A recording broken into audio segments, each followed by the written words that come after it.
4h25. Vamos seguir girando porque o ex-presidente da Rio Previdência, o Davis Marcon Antunes, foi preso após uma operação conjunta da Polícia Federal e também da Polícia Rodoviária Federal.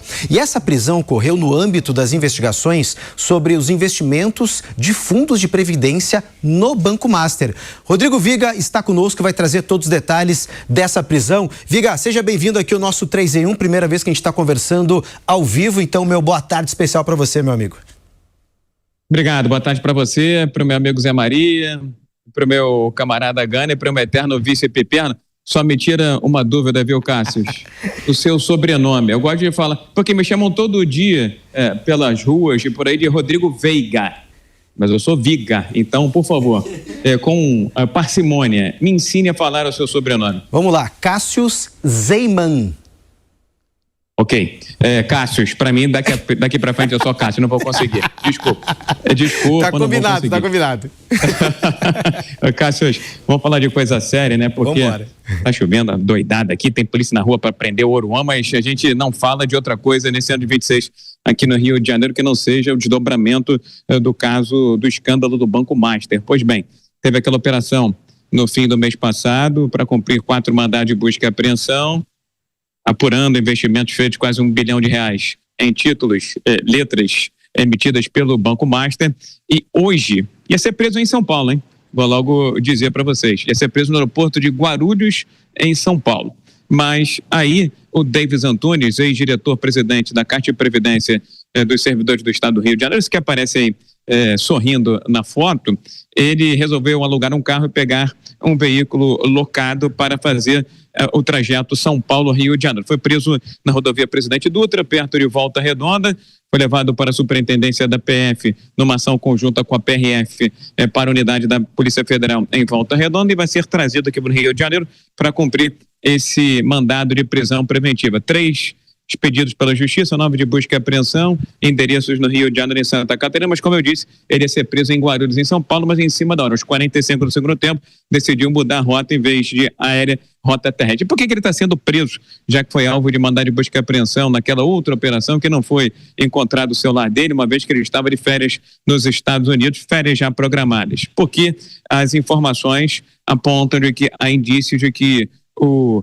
ex-diretor-presidente da Caixa de Previdência Rio Previdência, o Davis Antunes, estava tentando atrapalhar, obstruir as investigações desse investimento no Banco Master. Teria tentado transferir 2 veículos no nome dele para nome de terceiros, tentou retirar de dentro do apartamento dele em Botafogo, na zona sul da capital, alguns itens e pertences eletrônicos que faziam parte das investigações da Polícia Federal e também da Justiça e, principalmente, estaria retirando paulatinamente, através de terceiros, documentos desse apartamento e de outros endereços vinculados que poderiam ajudar a polícia a descobrir se houve má-fé ou se foi apenas um equívoco, esses R$970 milhões investidos pela Caixa de Previdência do Estado do Rio de Janeiro entre o fim de 23 e meados de 24 no Banco Master, aquele liquidado em novembro do ano passado, que teve o Worcaro preso.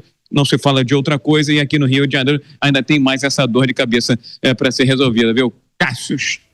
Isso aí, Viga, certinho, uma honra falar com o Viga, eu escutava o Viga desde criança e não é uma ofensa, viu, Viga? Aí principalmente nos jogos do Flamengo. Envelheceu.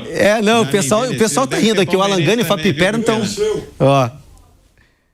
Deve ser palmeirense também, viu, Piperno? Já tá me envelhecendo ao vivo. Não, aqui é Colorado, sou Inter. Viga, obrigado pelas informações, seja sempre muito bem-vindo aqui ao nosso querido 3 em 1. Bom, gente, as ordens. Tamo junto. Vamos até Brasília conversar com o Zé Maria Trindade, porque olha só, gente, o Viga trouxe informação importante em que o próprio ex-presidente da Rio Previdência, o Davis, ele já havia sido demitido pelo governador do estado do Rio de Janeiro, Cláudio Castro, quando estourou toda a operação envolvendo o Banco Master, a prisão do próprio Daniel Worcaro, mas há muitas pontas soltas. Zé Maria Trindade, quero te ouvir, porque justamente a gente está vendo desdobramento atrás de desdobramento em relação ao Banco Master, em relação à venda do banco, em relação à questão, né, do investimento de aposentadorias, de previdência, não só no Rio de Janeiro, mas também de outros estados. A questão também em relação à própria fraude do INSS. Esse caso Master vai tomando uma proporção que a gente não sabe onde pode chegar. E disseram que esse caso vai crescer quando entrar exatamente nos empréstimos consignados, que é um grande escândalo, como aquele do desconto não autorizado. Há também um empréstimo não autorizado e que alimentou muito banco por aí, muito banco pequeno, inclusive o Banco Master. Olha, eu não entendo o motivo de que todos os presidentes de fundações, os presidentes dessas caixas regionais não estejam presos, né? O daqui de Brasília, presidente do Banco Regional de Brasília, ainda não está preso, mas provocou uma hecatombe política que vai, inclusive, inviabilizar a candidatura do governador Ibanez Rocha, que sonhava com o Senado Federal. O lugar dele já está sendo até ocupado, para se ter uma ideia. Já está sendo investigado, mas o inquérito aberto. Veja bem, vamos ali para um raciocínio simples. Se fosse dinheiro dele, se fosse uma herança da família, ele faria isso? Aqui foram 16 bilhões de reais. Ele compraria títulos podres com o próprio dinheiro? É claro que não. Essas pessoas são colocadas à frente dessas previdências para dar tombo. Eu acompanhei a CPI que investigou exatamente os fundos de pensão e fiquei assustado com o que faziam com o dinheiro dos trabalhadores. Tá certo, a empresa até contribui, o Estado contribui uma parte, mas os trabalhadores estão ali aguardando a aposentadoria. Por aqui as consequências podem ser tão graves que já estão falando em não pagar aposentados, já estão falando em não pagar salários. O governo daqui do Distrito Federal, o GDF, não pagar salário diante da grande interrogação que vai acontecer. Eu entendo que esse tipo de ação na justiça tinha que ser no CPF do diretor. Ele tomou a decisão. Então, deveria ser no nome do CPF, mas não, vai cair tudo no CPF dos aposentados, que terão que contribuir mais, como foi o caso da Petros, da Postales e de outros fundos de pensão que foram roubados. Está lá na CPI do BNDES, o senador Efraim Moraes me mostrou detalhes e dados lá do relatório da CPI que mostram esses roubos e ficam impunes, isso que é irritante. São bandidos. Não usam armas, usam outros poderes, né? Que a arma é um poder. Usa caneta, que alguém deu, o governador deu a caneta para fazer esse tipo de coisa. Então é a grande interrupção. Será que esse indivíduo colocaria o dinheiro dele, o dinheiro da família, a herança, em fundos podres desta forma? Porque o mercado inteiro sabia. Ô Zé, inclusive até eu vou repercutir aqui com o Fábio Piperno também e com o Alan Gani sobre toda essa questão envolvendo o Banco Master. O Zé alertou um fator interessante. Quando, de certa forma, começar a cavocar, quando começar, de certa forma, a investigação, se aprofundar ainda mais em relação às fraudes nas aposentadorias e nas pensões, a gente pode ver, inclusive, um rombo bilionário muito maior, viu, Piperno? Pois é, claro que sim. E a prisão desse indivíduo, que aliás foi outro dia demitido pelo governador, pelo governador bolsonarista Cláudio Castro. É bom a gente sempre fazer essa pontuação, porque muitas vezes isso acaba indo para conta do outro lado. Então, a administração Cláudio Castro, que outro dia até demitiu esse senhor. Muito bem. Isso já expande um pouco mais toda essa teia. Até então, a gente falava de conexões com outros bancos. Quando você chega a um fundo de pensão, a um instituto de previdência, é claro que você começa a espalhar ainda mais o impacto desse tsunami todo, porque aí ele não diz, não deixa de ser algo circunscrito aí alguns tubarões, né, que acabavam ganhando muito, mas começa sim a atingir a vida de pessoas muito humildes que agora não sabem qual é a certeza que esse cara tem, que esse contribuinte tem. A pessoa às vezes contribuiu lá 25, 30 anos, está perto de se aposentar, ou então um outro que já está lá aposentado, que contribuiu a vida inteira. Como é que esse cara vai dormir? Qual é o nível de segurança dele a partir de agora? Então, aí esse escândalo, ele ultrapassa uma outra fronteira.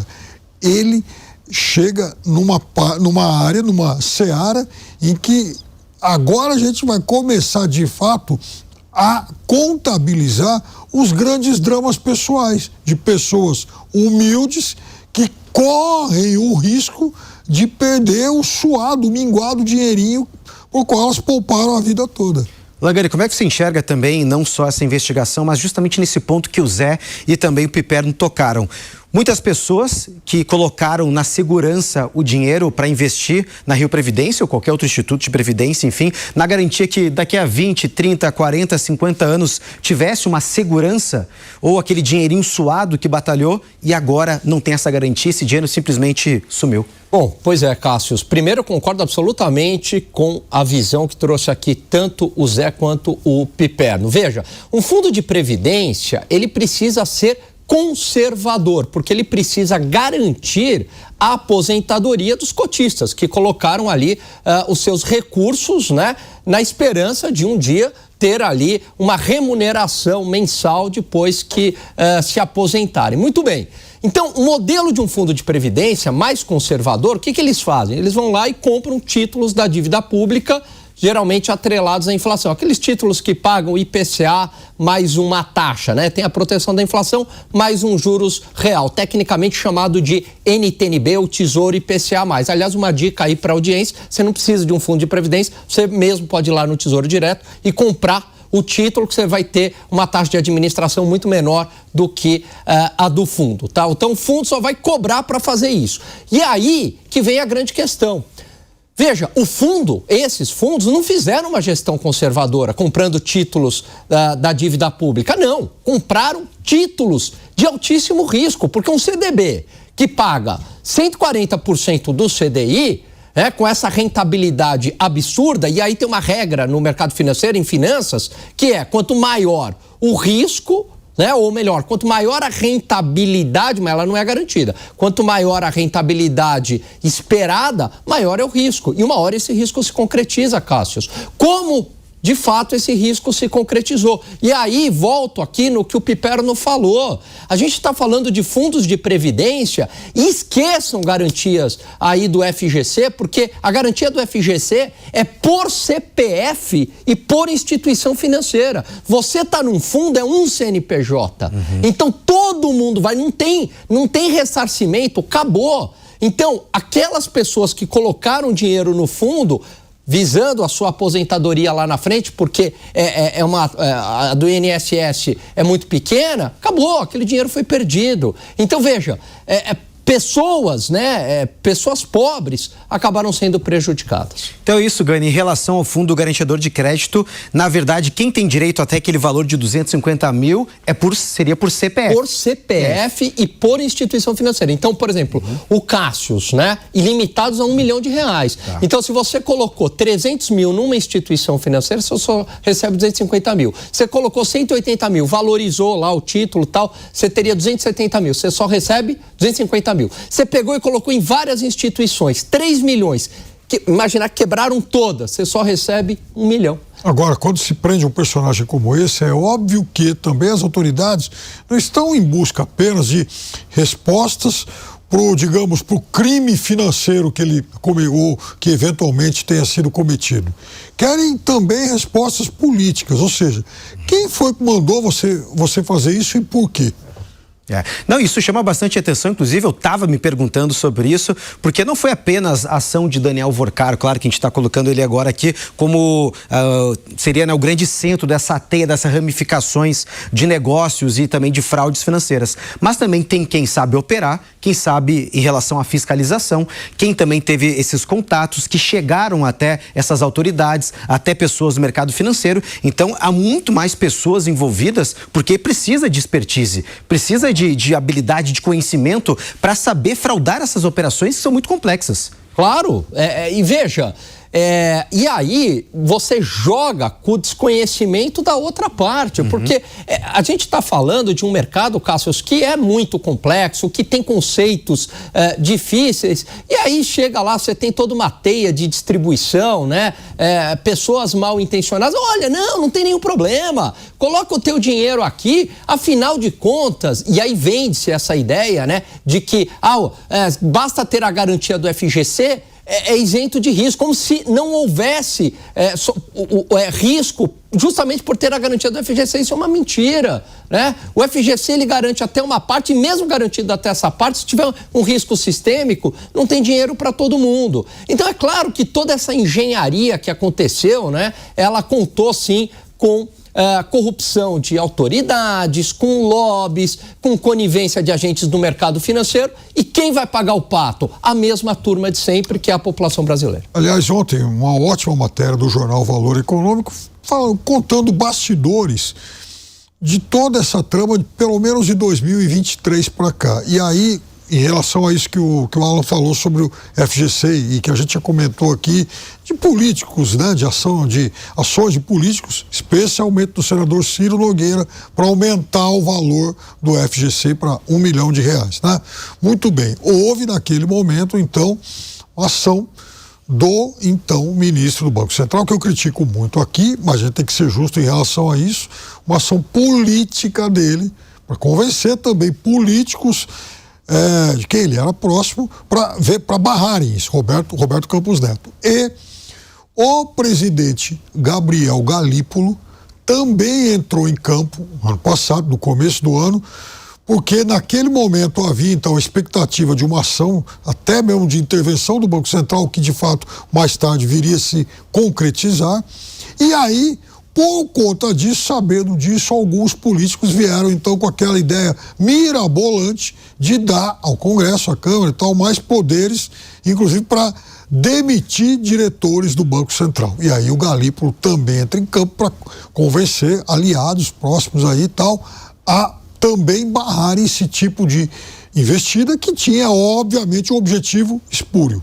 E aí, lembrando, gente, que só esse caso envolvendo o Banco Master, o Gani até pode me corrigir se eu estiver enganado, já foi ali, pelo menos, do saldo do FGC, 1/3, pelo menos. Se mais um ou dois bancos quebrarem, simplesmente não tem dinheiro para ninguém. Exatamente. Isso corrobora a tese de que o FGC não é isento de risco. Então, imagine que você colocou aplicações financeiras num grande banco, né? Só não, um grande banco e tal. Aí tem uma crise sistêmica, uma grave crise macroeconômica. 3 grandes bancos quebram, né? Estamos longe disso, mas só um exemplo. 3 grandes bancos quebram. O FGC não tem dinheiro, acabou. Não tem dinheiro para pagar todo mundo, né? Então essa ideia de que assim, o FGC ele funciona muito bem, Cássio, quando é um caso localizado, não é uma crise sistêmica, até 250 mil ele funciona muito bem.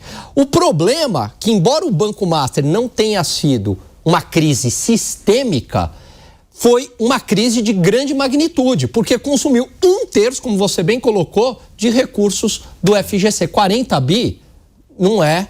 Aliás, está chegando a mais, né? Porque outro banco ligado ao Master também, um outro braço do Master quebrou e agora já chega aí a quase 48 bilhões de reais de desembolso do FGC. Olha, gente, só falta o pessoal começar a voltar a guardar dinheiro embaixo da cama, porque dá esse medo aí. Perdão a brincadeira, mas realmente muitas pessoas ficam com medo de realmente colocar o dinheiro em lugares que oferecem ali rentabilidade nas alturas. E, gente, vamos no confiável, né? Amém. O melhor é isso para não correr nenhum tipo de risco.